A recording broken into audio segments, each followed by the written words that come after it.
Well, the weather forecast. Now, I understand for Vanessa it's 50 degrees in Damascus today, but nonetheless, I'm sure she isn't being bombarded with weather maps like this. It is a form of terrorism, weather map terrorism. So a Twitter account here, Robin Monotti here, says, I grew up when 40 degrees C in Rome was normal.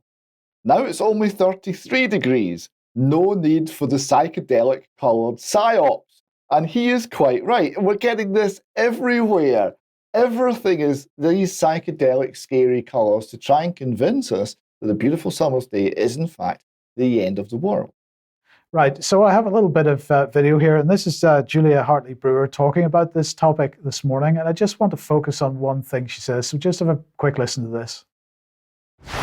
We've got this massive heat wave. I'm seeing these glorious pictures on Sky and BBC and everywhere where the reporters are near hysterical, standing around saying, people can't cope, it's all terrible, it's terribly hot, it's the end of tourism, as hundreds of tourists wandering by with shorts holding a bottle of water or an ice cream look perfectly happy as far as I can tell. This is the thing, people not being allowed to make their own choices and not just being given good advice. It's this nannying of people that I find bizarre.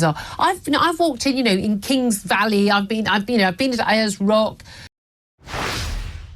Now, I have a bit of a problem with that, David, this idea of the nanny state and nannying that's going on, because, of course, that's not what's going on at all. This is a psychological operation that's being run on people in order to justify the whole net zero policy and to try to shore up the climate change narrative.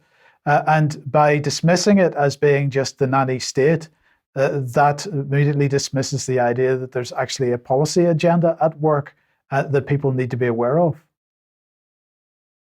Yeah, I don't know what her nanny was like, but what's actually happening is people are being terrorized. They're being frightened. They're being forced by psychological manipulation, as you say, to go down a particular political path, which involves the impoverishment of the entire country. It reduces their freedom of movement because travel's bad. It's apparently going to see no shipping in the world, no international airline travel, apart from one or two elite persons who will reluctantly travel to Davos and such places to discuss how the rest of us are going to be governed.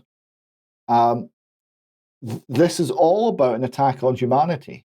It's not the nanny state. She's really missed the point very badly here. This is an attack on people's psychology, people's minds, people's balance, people's understanding of the world in which they live to stoke enough fear to support a political agenda, which is, at its heart, profoundly anti-human.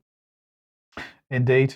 Okay, well, look, we are going to leave the news there for today, but we have one final slide. David, follows on from Friday quite nicely, actually. Yes, and from the econ stuff we were talking about today. So this is a hedge fund. Their tagline is specializing in highly complex derivatives and exotic financial instruments for discriminating investors. Right, and the hedge fund manager screaming down the phone, buy gold. Yes, indeed. Okay, thank you. We will leave it there. Thank you very much to David and Mark for joining us. We'll be back in a couple of minutes for some UK Column News Extra, if you're a UK Column member. Otherwise, we will be back on Wednesday for the news at 1 p.m. We'll have an interview going at 1 p.m. tomorrow. But have a great day, and we'll see you then. Bye-bye.